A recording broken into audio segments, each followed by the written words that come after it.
Hi everyone, in front of me I've got a VIVO V50 Lite, and let me share with you how to turn off running apps on this device.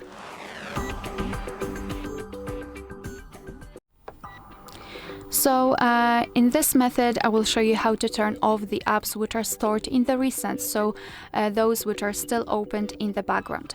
All you have to do is to basically open the recents, and depending on what kind of navigation type you've got set, you can do it differently. So if you've got the gestures, swipe your finger from the bottom to the center of your device and hold your finger somewhere here.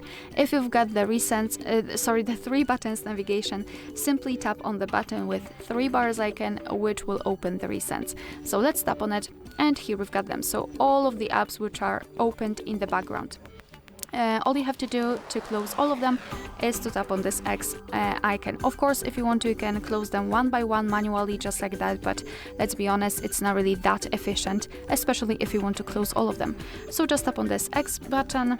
Now we can enter the recents to check, and here we've got no recent items, which means that we just successfully closed all background apps. Sometimes it happens that your device will leave one app opened, but that's okay, you can simply swipe it up to turn it off manually.